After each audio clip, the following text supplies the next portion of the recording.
Okay, here we are at Faith Church. It's Pat Anderson. Hello, we're going to make bread today. You make bread at home?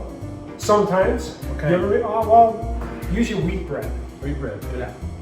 Bread that you make up in a lump and then you pound it down like that. What kind of bread are we going to make today? Unleavened. What's unleavened bread? There's no yeast. Well, what's the yeast for? Make it rise. Aha! Like So- standing up. Okay. Yeah, we're going to show you how to make unleavened bread today because Sunday is the first Sunday of the month. It's April 4th. And on those Sundays at church, we generally have communion or the Lord's Supper. And so you may not have matzo crackers at home if you want to come and get some. We have plenty, but we thought maybe it'd be a good idea if you learn how to make unleavened bread at home yourself. Simple recipe. If you have kids, you can do it with them and get them involved in making unleavened bread. And you can get some Welch's grape juice. And just a warning, there might be thousands of churches across the country doing the very same thing. This is probably not original with me, but just like there's a run on other things that the stores run out of, you might find them running out of grape juice this week. So go early and get your grape juice. Here's little bottles so you don't have to open a great big one just for communion. So we're going to start with this simple process. And unleavened bread is common for the Lord's Supper because it originated in the Passover, Okay. right? Because why did they have to have unleavened bread?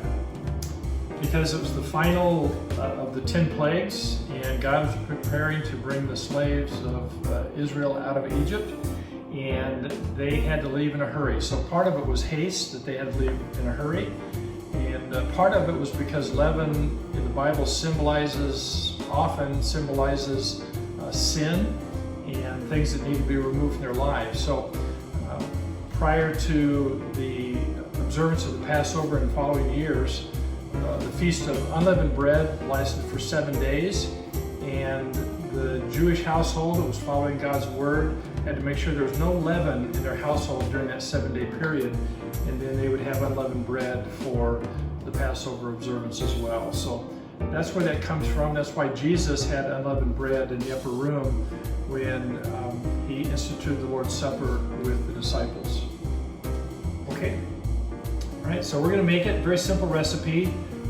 2 cups of flour plus 2 tablespoons of flour.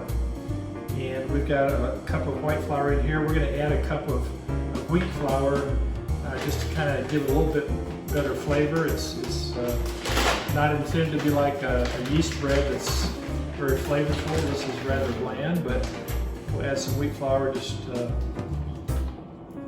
compensate for that a bit.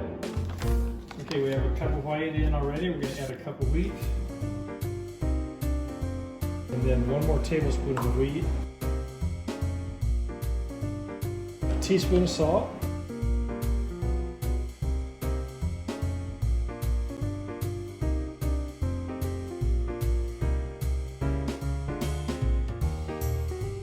We're going to add a cup of water. We're going to add a couple tablespoons of olive oil.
What it lacks for in taste would have been made up for in the excitement of getting ready to leave slavery for 400 years.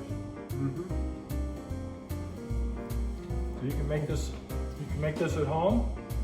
Be ready on Sunday for communion in our service online.